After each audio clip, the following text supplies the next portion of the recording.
What is a men's rights activist? This is not a question that's ever been asked until very recently. And normally I would give you my very simple answer, but today I have the best person in the world to answer this question because he is the most prominent men's rights activist in America. He has been recently featured in a documentary called The Red Pill that was created and directed by a female feminist who has stopped being a feminist after making this movie. His name is Paul Elam, and yes, Elam is male, spelled backwards, and it is his real last name.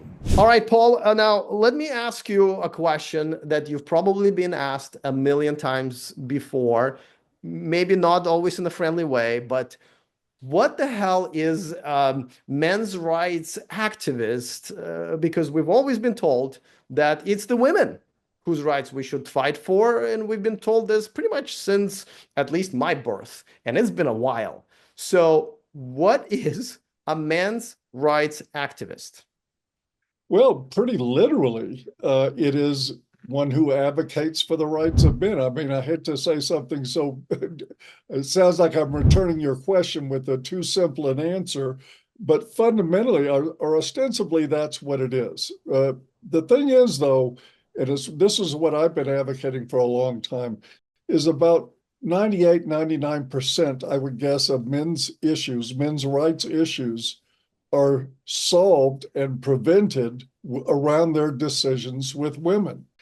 So in that respect, I think that men's rights activists is the biggest misnomer that's ever occurred on the internet. We have people identifying as men's rights activists, yet they aren't engaged in anything political. What they're doing is talking about the lives of men, what happens to men, most importantly in relationships, in marriage, what goes on legally for them. And the idea is to get men to refrain from putting their necks on the chopping block unnecessarily, which is what most men do. So are we talking about legal rights, or are we talking about what I would call cultural rights? Like, it is illegal for me to say a lot of things that I say on my channel and you say on your channel, but if a regular Joe Schmo comes to the office and says anything like what we say on our channels at a little, water cooler, he will be fired immediately, right? So, and that's what I call the cultural rights. Are we talking about both, and why? Well, I mean, I think men have to proceed with caution. If you do get too honest in a workplace, particularly about sexual politics, you will be gone. In recognizing that, I think it's just good, sensible advice to give to men to keep this stuff out of their workplace. You can avoid that with that. And now somebody can say, well, oh my God, I'm having to stifle myself. This is a violation of my free speech. Look, you don't have free speech is an illusion for the most part. If you express unpopular ideas in a group of people, they will turn on you every time. And it doesn't matter if it's the workplace. It doesn't matter if it is a social group or a club or some sort of group activity. If you go against the flow there openly, and this is why I tell men to be red pill, to not talk red pill so much, but just be red pill, because that's protective. But when you start talking about this topic in a group of people that are averse to it, they will turn on you. You have to accept that. But I'm not just talking about, outrageous things. I'm talking about things that a female coworker of mine would be able to say. And if I would literally identically say the same thing, except for, having a penis, then all of a sudden I'm in trouble. Do you agree that that is part of the men's rights issues that we're having and have been having for a while? I agree it's part of the problem. But again, trying to change that is like trying to change human nature. How do we go about telling every workplace that you need to allow men to talk about, the pitfalls of being around women and the danger that they now represent to men in society, which in the Western world they do. Talking about that is forbidden. So yeah, that's a rights issue. The question is, how do you want to fight that? Do you want to fight that by giving up your job, by starting a crusade in which you'll be crushed? Or do you want to move on? I, for instance, handled this by being my own company. I'm an entrepreneur. I do my own thing in life. So I can do this interview and talk about whatever, and I don't have to worry about repercussions. But if you're going to go into a workplace and say things that are going to offend 98% of the people there, it doesn't matter at that point if it's fair or if it's right. It is the way it is. And the red pill, first and foremost, is a reality pill. Now, what if we got back to like talking about legal men's rights? Because last week I was making a video titled "Five Anti-Man Laws in America," and about 15 minutes into my research, I had to change the title. It became 10 anti-man laws in America, and I was just scratching the surface. And as I was doing this research, I realized that some of these laws maybe were actually originally served some good purpose, especially past 20, 30, 40 years ago, with majority of men voting for it, in various local and federal congresses. But now things have just turned, and these laws just became anti-man. Would you agree with that? Well, you'd have to tell me the laws you're specifically referring to, Alimony, because for example, and um, yeah, again, in a perfect world, alimony, when a woman has forsaken any professional path and has given up that in order to take care of a family, and then if you have a bad husband and it doesn't work out, and because of him, then yeah, alimony seems like a reasonable idea for at least for a short period of time until that woman can transition her life back to making an income or doing whatever she wants. But it's been treated as a racket since its inception. There were articles in the 1920s in America about what was commonly called the alimony racket.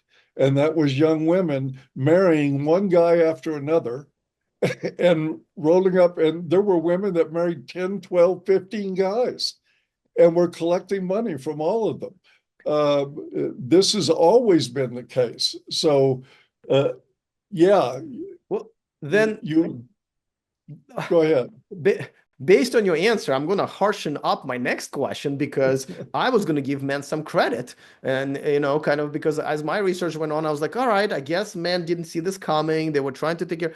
But it seems that I should ask a question, not when all these things kind of turned on us, but why the fuck did we, as men, allowed for these laws that essentially most of us had to vote for, and most of the male representatives in governing bodies had to vote for? How did we allow all of this? Because without men willfully agreeing to this, we would have none of this. That is the best possible question you could ask, in my opinion. And the answer is relatively simple, even if it takes some time to understand it. Men in the West, in particular, and well, I think we have to differentiate. We're not talking about Eastern culture here for the most part, although they have their own problems. But men in the West are steeped in a romantic tradition. And I think we underestimate, terribly underestimate, how powerful that model is in the minds of Western men, in us seeing ourselves on horseback, defending the maid, and rescuing the poor, trapped, abused woman. That's our identity. We're dragon slayers on behalf of women. We've been raised in that. And we've been raised with the notion that men lower themselves for women. We get on our knees to propose to them. We bear jewels, trying to entice them into a nice, easy, cushy life. Let us take care of you. Well, when your attitude toward women is that you're ready to drop to your knees and offer up 3-4 months of your salary in order to entice her to love you, and I put that word in scare quotes, then you end up with men doing this throughout our governance, throughout our institutions of higher education, through all our institutions, you have basically romantic men trying to prove that they're good protectors and providers for women. And they turn on each other in that context. Men throw each other under the bus all the time in order to please women. And that is the fundamental core problem. Until men face that demon within themselves and realize their own worth and that women are not worth more than they are, then they'll continue to do this, and they'll continue to pass crazy laws like lifetime alimony in some places, which is quite literally insane.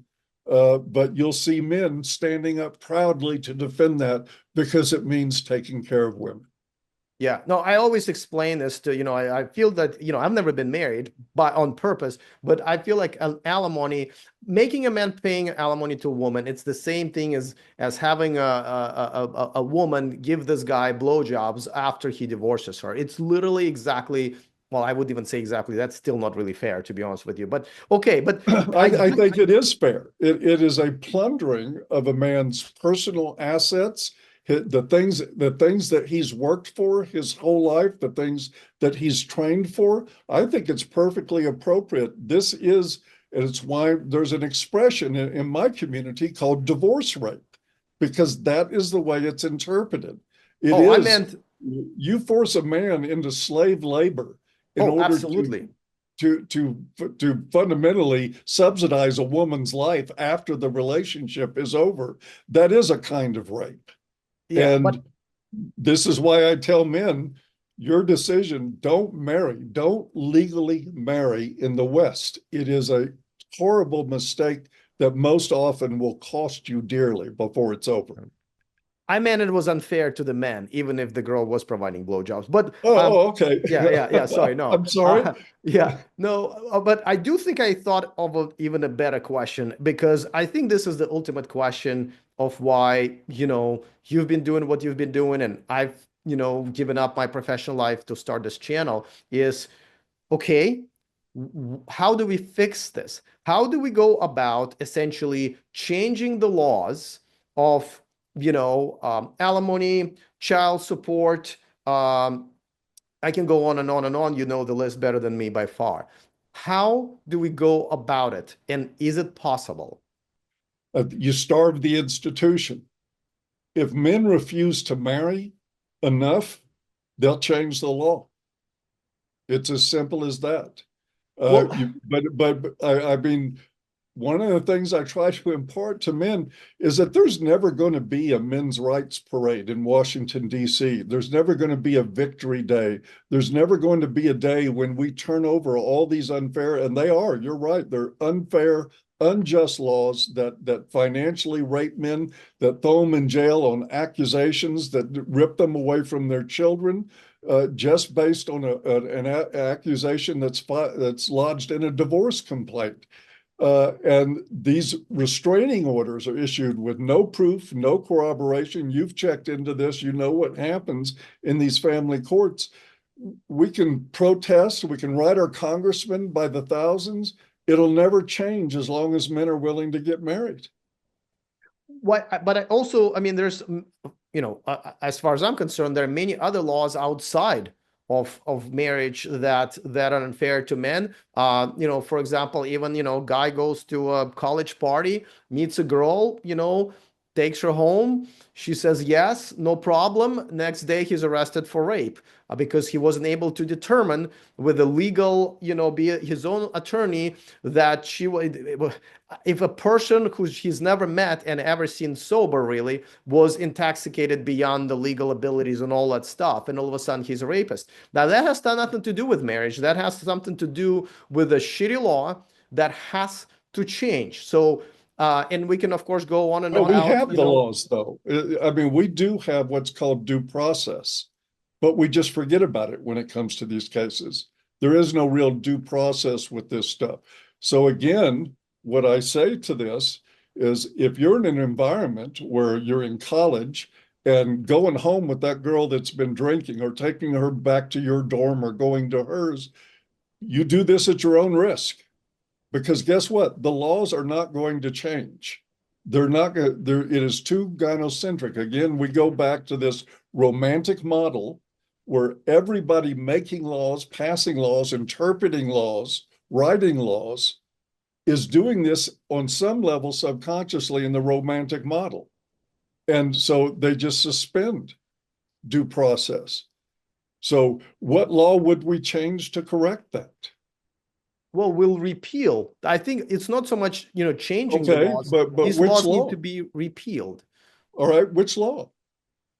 Well, we can start with alimony laws. We can talk about not passing every year budget bills that, contribute money only to women for college attendance, which they don't need. They now have that's more than 60%. And what For happens to the politician? What happens to the politician in America or somewhere else in the West that says we need to change these laws so that women don't get this money and we need to quit funding feminist projects? What happens to the politician that says that? what In other words, at least if your name is not Javier Milei, uh, he could say that in his culture and in his circumstances. But in the United States, what would happen to any politician that advocated for these legal changes? well, They'd be destroyed immediately. unless we demand it as part of the platform, no matter which candidate we're, voting for. But who is we? Men. Who's and how powerful?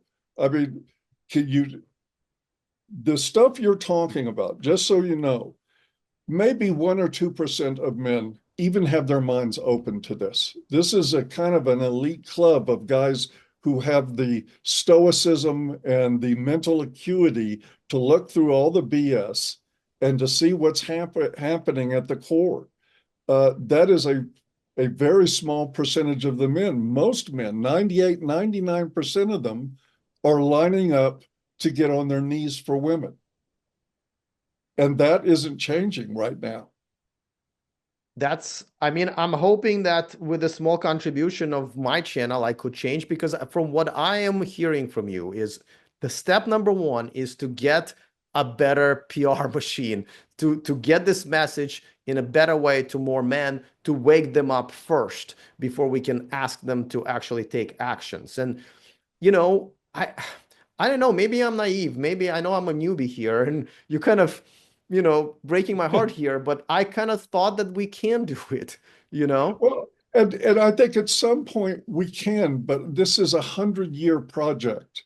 If you look comparatively, women had Seneca Falls, I think it was 1848, 1850, something like that, was their first feminist convention.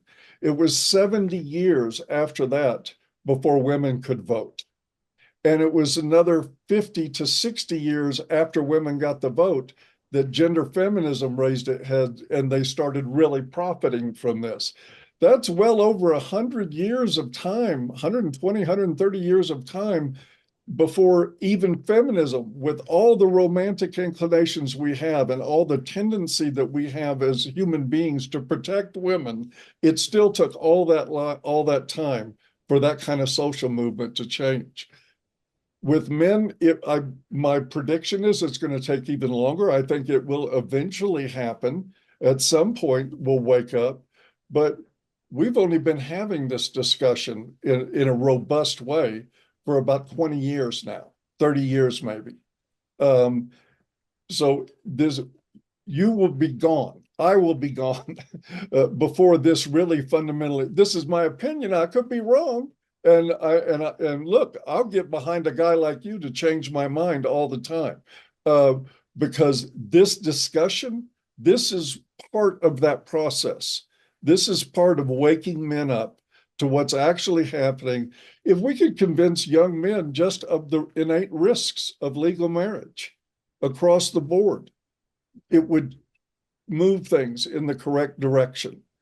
But I got to tell you, I'm not hopeful at any time soon that suddenly men are going to catch on and they're going to start standing up to women and telling them no, because that's what you're talking about fundamentally.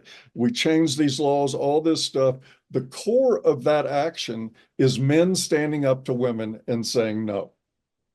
No more, no more, no more feminist money, none of this stuff, no more lifetime alimony, no more $50,000 a month of child support just because I make good money. All these things, yes, they need to change, and I'm hoping that men will stand up. But I think the first place we have to reach them is young men and help them understand that there's a one chance out of two that that woman you marry will destroy your life. And there's one chance out of two that if you have children with her, she will end up making them hate your guts.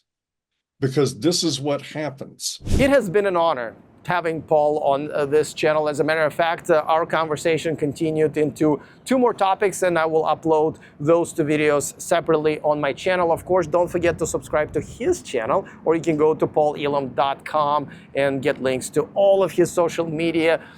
And, you know, at the end of the day, you know, as Paul said, there's a possibility that men's rights will never be equal in our lifetime in America, in other Western countries.